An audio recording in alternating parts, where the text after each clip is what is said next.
Hi, I am Linda Deir. Another Saturday with you guys at 1 p.m. Pacific time. All right. Last Saturday, I read to you from chapter 23 of my true life story, Guided. Her spirit guide angels were her best friends and life coaches. I read about my wings are no longer wet. I can fly now.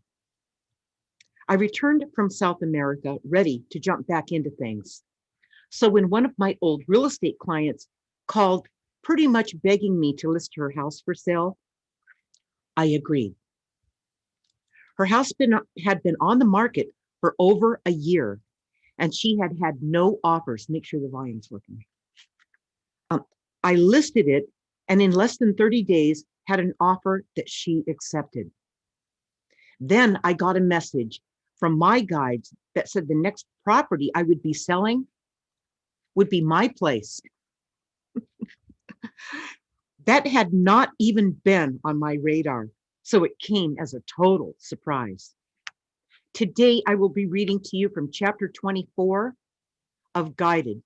Their signals and signs materialize. So sit back and relax as I tell the story about how, despite the dysfunction, my spirit guides took me on one journey after another that led to a greater understanding of myself. All right, Guided. This is the paperback. It's a very intense 400-page, roughly 400-page book.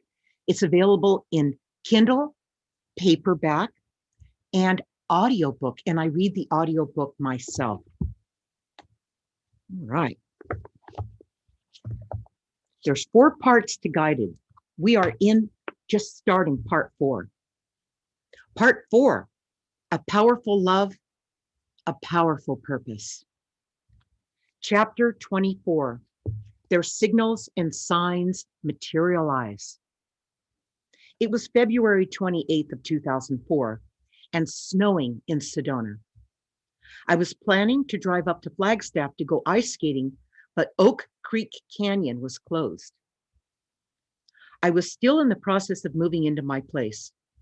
So I went next door to the Raven Heart coffee shop to get my favorite large Linda latte. I often went to this place, so the people knew me there and I knew them. But as I stood at the pickup counter, I glanced to my right and saw a very handsome man looking at me. I had never seen this guy before. He had a powerful energy, and his eyes were very intense as he sent a bolt of energy right through me. I smiled at him, but his energy was way too intense. So I grabbed my latte and ran out the door. This was one of those consequences in the works, which may not be a bad thing. Later that same day, I went to the gym to work out. As I was walking from the ladies' locker room to the gym, the same man I had seen at the coffee shop appeared, and he was coming my way. Here we were the second time in one day. He pointed at me and recognized me as the girl at the coffee shop. I was very nervous and just smiled as I crept by him. Can you picture it? I got on the elliptical machine, put my earbuds in, and turned on my music. He followed me back to the gym, stood next to me, and started talking. Thinking I couldn't hear him, he said, "Take those earbuds out. I might have something important to say." I took one out and looked at him. He grinned and said, "Hi, I'm Ray, the vortex of fun." This guy was on a mission to get me. I liked his persistence as I said, "You're not from around here, are you?" In response, he gave me his life resume in 3 minutes. The first thing Ray told me was he was married, My number one rule was to not date married guys, and I never broke it. I just kept to myself as he continued to tell his story. He said he had a 16-year-old son. He told me what he did for a living. He said he was spiritual, but not religious, and that he was an animal lover who rescued cats and dogs. He said his passion was playing the guitar, and he had lots of them. He also told me he was a lover of jazz and movies. When he was done reciting his resume, he asked if I had ever been to Jamaica. I told him I hadn't, and he asked me if I had ever been to Amsterdam. Again, I replied in the negative. Then he said, "How would you like to go there for our honeymoon?" It was less than 5 minutes since we had met, and the vortex of fun had just proposed to me. I was floored. I didn't know how to respond. So I put that earbud back in and focused on my exercise routine, but not before I gave him my website address and told him to contact me there through email. After my boyfriend and I had broken up the previous year, I decided that I was no good at picking my life partners. I told my lifelong trusted advisors, my guides, that if I met someone who was right for me, to give me a sign. It seemed I picked the wrong people, so I wouldn't be doing the picking the next time, if there was going to be a next time. When I got home from the gym that night, Ray had already sent me an email. In it, he commented on my salsa dancing and ice skating. Then he mentioned the channeled readings I did and wanted to learn more. This guy was married, so I was definitely planning to keep him at a distance. He wasn't fazed by my attitude. He invited me to go to a short film on salsa dancing in Puerto Rico that was showing at the Sedona Film Festival. Excuse me, allergies. I told him I would go, but I would be leaving right after that to go ice skating. He was okay with that plan, so I agreed to go with him. A week later, he invited me to go to Prescott to listen to jazz. I went, but I told him I had things to do the next day, so he would be clear that nothing would happen later. He was a gentleman. We were both becoming friends. And he told me more about himself. He told me he used to be a musician, that he played several instruments. But he told me jazz guitar was his instrument and music of choice. This guy had more music CDs than anyone I had ever met. He loved music as much as I did, except I liked dancing to it and he liked playing it. About 4 days after the trip to Prescott, I was talking to a friend on my cell phone. I told her I met someone named Ray Hawley. She said, "Oh, we know him from the Sedona Film Festival." All of a sudden, a voice came over the phone like you would hear on the old party lines. This voice spoke over my friend's voice saying, "Lose your rules. He's the one." I dropped the phone right there in the driveway. I picked it up and told my friend I would have to call her back later. What they meant by "lose your rules" was the part where he was married. I wasn't expecting it, but I knew this was the sign I asked them, my guides, to send me if I met the right one.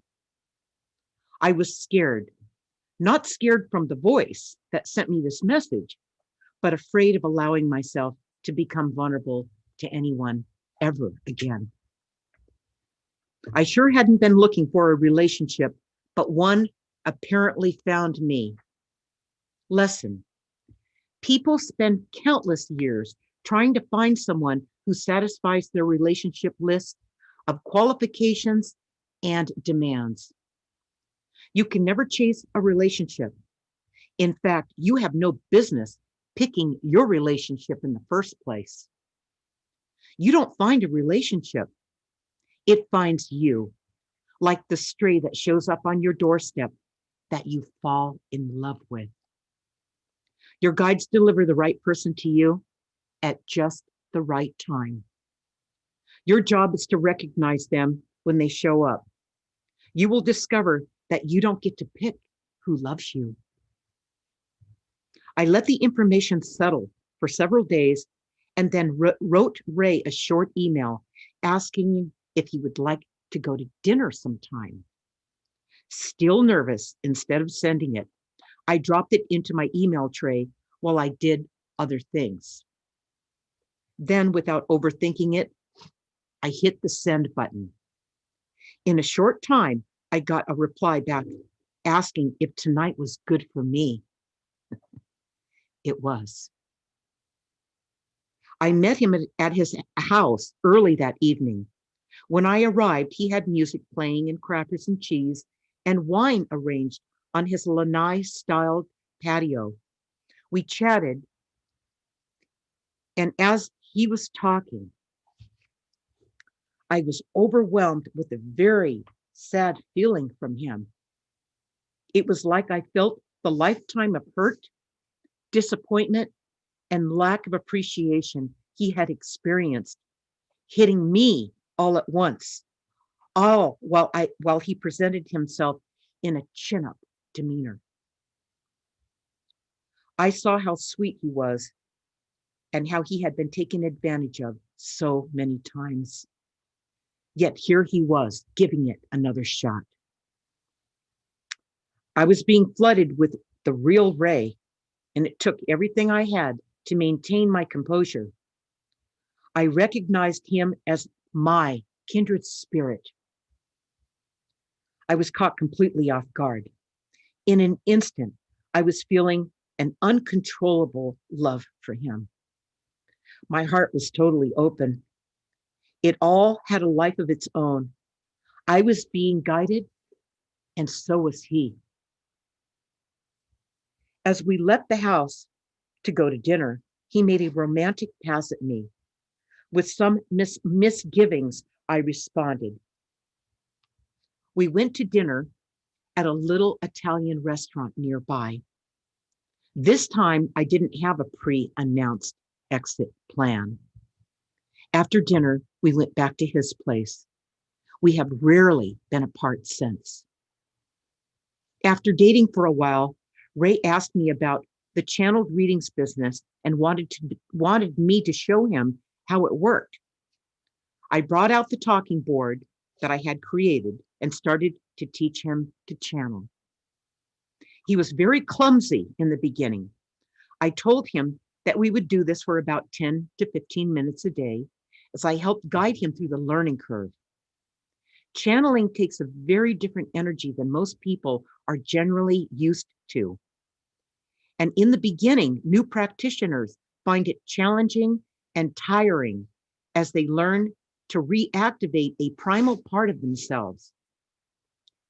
Ray was no different, but he was determined. Then one morning, a very strange phenomenon awoke Ray. He was lying in bed when a creature jumped out of his chest and shot up to the corner of the 14-foot-high ceiling in the bedroom. He described it as a 4-foot-long, reptilian-looking gray gargoyle creature with a pointed tail and ears. Imagine that jumping out of your chest, all right? When it got up to the corner of the ceiling, it looked back at him with a hateful glare and then shot through the wall, never to return again. Ray told me about the incident, and I surmised that the energy could not live in the environment of love we shared, so it had no choice but to release itself from him. This was the beginning of Ray's being released from the years of hurt and negative energy he had taken on in his life. It was very painful, but finally, it was leaving him. The incident never repeated itself, and Ray found that he was feeling lighter, as if he had cast off a burden, and he had. At the end of March, Ray went back to Texas to look after his son while his wife went to Washington, D.C. to visit her elderly parents. This arrangement had been made before Ray and I had ever gotten together. When Ray left, I thought that might herald the end of our relationship. I always knew that was a possible consequence of dating a married man. In a way, I was letting go because I couldn't go down the road of being someone's mistress. Instead of being separating time for us, the trip turned out to be the last straw for Ray. When his wife returned home, life became worse than ever.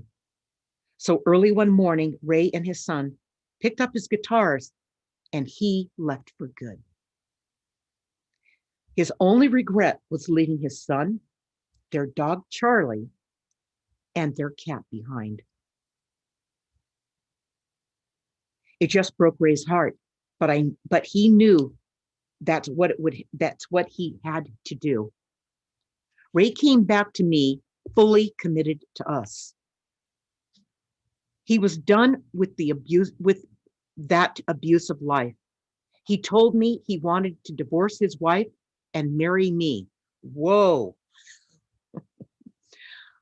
He told me that from the beginning, though, didn't he? The vortex of fun, as he proposed to me within 15 minutes of meeting for the first time. All right. So I should have seen that one coming, right? All right. You can't see it when you're in it, you guys. Okay. I chose to only listen and refrain from commenting as he processed what he had gone through. When he finally asked me what I thought, I countered by asking him if he really wanted my advice. I warned him that I would be very direct and unemotional about the whole thing. From experience, I knew people weren't ready for divorce until they could think of it as a reorganization. With the love gone, it's just business. I told him if he couldn't see it that way, he wasn't ready. Ray liked what I said because it made sense to him. So I took him through the ABCs of this reorganization. There were times when he had to endure emotional wrath and threats, but all in all, he did well, kept it together, and made it through the divorce process. Lesson from my lifetime of guidance, the number one rule they taught me, my guides, they taught me was to not take things personally and to remain objective. Your guides will help you understand how to accept what is and not get caught up in what could have been. In Ray's case, above and beyond what was in it for me, a life together with Ray, it was my responsibility to share what I had learned in order to help him through a life-changing moment, no matter how things worked out between us. This is what loving someone is all about. Less than 4 months later, on July 21st, 2004, Ray's divorce became final. On July 22nd, he took me to get our wedding rings. I told him, there's no need to rush. But he insisted. We went to a gallery in Sedona, and as soon as we made our selections, something hit me. I went outside and sat on a bench to take a breath. I needed to regroup to make sure I wasn't setting myself up to be trapped in a miserable marriage as I had done twice before. I didn't know how Ray was handling it, but I was glad I had taken a moment to reflect. It all looked positive and clear to me. I went back inside, completed the purchase, and 10 days later, we picked up our rings and we were officially engaged. Every day we continued to channel our guides on the talking board. Ray was getting more aligned with his guides, and the process was becoming easier. While it may seem strange to picture, our guides were literally dictating their messages letter by letter on the talking board. So in the beginning, their messages were static as Ray was working through his learning curve. If you would like to actually see what this looks like, go to our website, channeledreadings.com. They, using the identification of 7 rays, were telling us of things to come and why we were meant to be together. All our channeling sessions were recorded and transcribed. By August, we were channeling full sentences of clear communication. There were a few excerpts. Here's a few excerpts from the early endeavors. Be aware that the communication may seem a bit crude because Ray was still in his learning curve in those early days. But you can see his progression as the messages got longer and stronger. And here we go. June 6th, 2004. Voice of 7 rays. Marry her. January 1st of 2005. You are so in love. Very good timing. June 19th of 2004. Ray, you are teacher to both Rex and Linda. Rex is Ray's son. You are starting to move into a time when you will move into great teachings. And then Ray asked, teach what? And they said, teach others how to believe in themselves. You will write life-changing books. Word of 7 rays. July 21st of 2004. Voice of 7 rays won't be more powerful until you are married. Stronger after January 1st of 2005. And we asked why. And they said, 2 spirits united forever. Power will double. All will understand that Ray and Linda feel loved. Key to romance is feeling loved.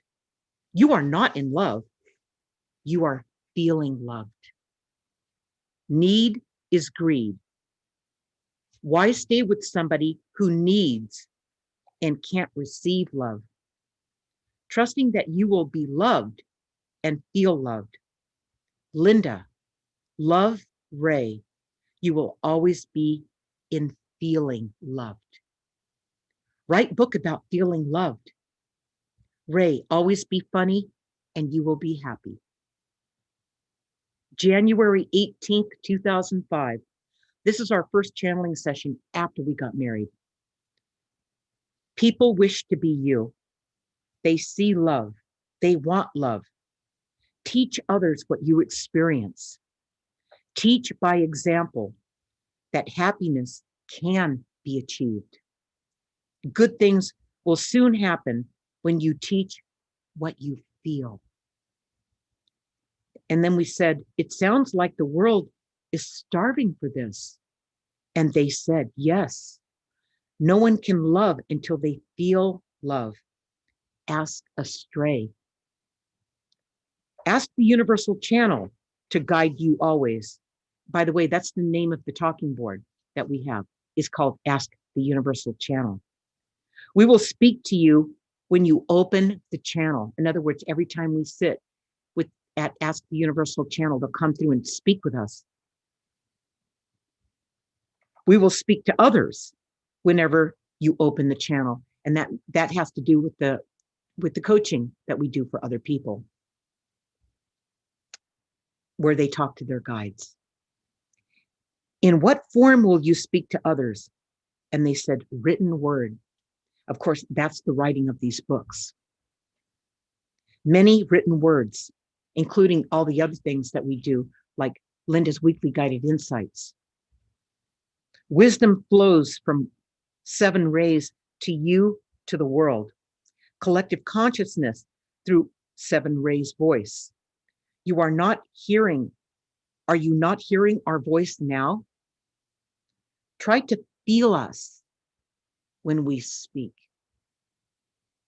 Remember that when you ask for help from your own guides, it's not just hearing them, it's feeling them. We exist because you exist. You two are the two who will shine the light. Shine the light of love. Love is what you do. Pair of Leos. February 12th, 2005. Voice heard through Ray's work has power to heal. Any 2 people who are in love, as much as you two, generate strong messages. Couples want to be like you. So much love to teach others, so much love to give others. Time to write bestseller. Bestseller right here. This is the book they told me to write. Others will see what they can become when they read this book. 2 people who worship each other like you two won't have to struggle to realize that love is all there is. Return to all there is. Time is all that gets in the way. Once you start to write, all will be revealed. Review outline we gave you. Wisdom follows from more thought given to outline. Celebrate the love of others now. March 10th, 2005. Photos tell a story.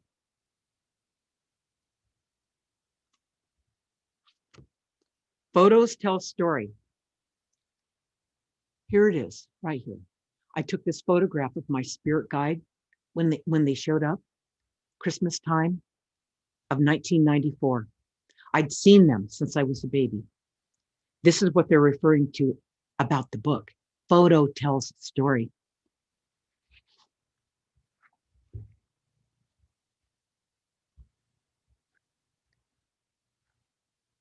Story of true love. Voice of 7 rays at your service. 7 rays, voice of truth. 7 rays will reveal all you need to write book. Service to humanity to start soon. Ray and I were really handpicked by a divine force to do the work that we do now, helping you all make this connection and be who you are. August 14th, 2005. Ray, voice of 7 rays, will guide you to write book. Book about, we asked, feeling loved. Voice of 7 rays is voice of universal channel. That's the talking board we use to communicate with you when they speak through us. July 12th of 2006. Here we are. Help people write the book. See, I hadn't written the book. I didn't start writing the book until 2012 and published it in 2014. So Ray, how many times do you have to blow your nose over there? The allergies on. Is it the allergies or love stories? They just it's both, you guys. I'm doing the same thing, okay? This is a powerful story, okay? We are that's July 12th of 2006. Here we are. Help people, write the book, make happiness your goal and others, and ask others for help. Just have faith in yourself. So they're probing us, nudging us, and telling us to write the book. Come on, get it going.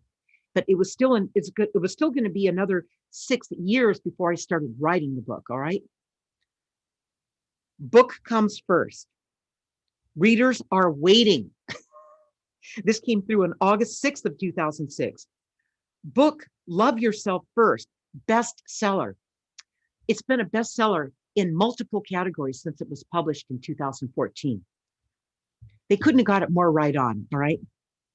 As Ray gained skill, I began to wonder if the power of working with our guides would seduce Ray into trying to control things, as had happened so many times before with people I had trained to do this. I was more than pleased to find he was not. Ray is the second person I have trained who has stayed clear. In both cases, these people appreciated the channeled information more than how it came through. Neither one of them got caught up in self-importance just because they were able to master it. They realized it was not them, but their capacity to get out of the way that made it all work. Also, they both personally valued how the information helps others. These are the keys to maintaining a clear line of communication with your guides. Awareness. Here I was sent the right life partner, both a relationship and a channeling partner. This was the first time that ever happened. I didn't find it, it found me. This goes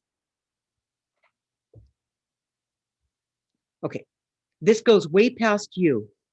This is where having a relationship with your guides exceeds anything you could have achieved on your own. They are the instigators of something this profound. If you think that having a relationship with your guides is an option in this life, what do you think now? Ray and I did lots of fun things together, many of which he had never really done before. We went ice skating, and he became very good at it. I bought him his own ice skates on his birthday. We also went dancing, and he excelled at cha-cha and salsa. It got so the community recognized us when we went out dancing together. He won me over, and people who watched us loved us too. We spent 2004 listening to jazz in Prescott, and we took lots of trips to Scottsdale and more jazz and skating, and enjoyed restaurants and guitar stores. We were just playing all the time. In September 2004, real estate was white hot in Sedona. So we put Ray's house up for sale. When we didn't get any offers after the first open house, I took a second look at it. I realized that while it was a beautiful property near the creek, surrounded by heritage trees, it was in a flood zone, and there were problems with the floor plan. So I pulled it off the market and set out to redesign the place to correct the flaw in the floor plan. At the same time, we proceeded to plan for our wedding. In the meantime, having fun is what we continued to do. Ray is my dream come true. He's a lot like me, and he likes me just the way I am. That is also a first. Together, we are multiples of what we were individually. I finally had my real life partner, and there's nothing we couldn't do as we continued to be guided into our lives together. We continued moving toward our wedding, which was planned for New Year's Day, 2005. We had invited friends and family from all over the country to join us and celebrate. On December 29th, there was a flood in Sedona that virtually closed the town down to visitors. Bridges were washed out and roads were flooded. We couldn't even get to Ray's house. We had to hike through the back of his property so we could inspect it. The weather was horrendous, and every house in his neighborhood had flood damage except for Ray's. We were concerned that people wouldn't be able to get to our wedding. However, our guides had told us back in June that January 1st was the right day for us to get married. They said that the weather would be perfect, like a warm spring day. It tested Ray's faith in them. But he took a deep breath and we proceeded as planned. Right, you guys.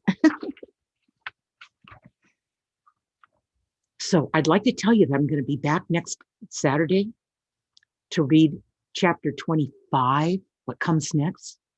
But I won't be, because we're going to be doing our webinar that day at 1 p.m. Pacific time.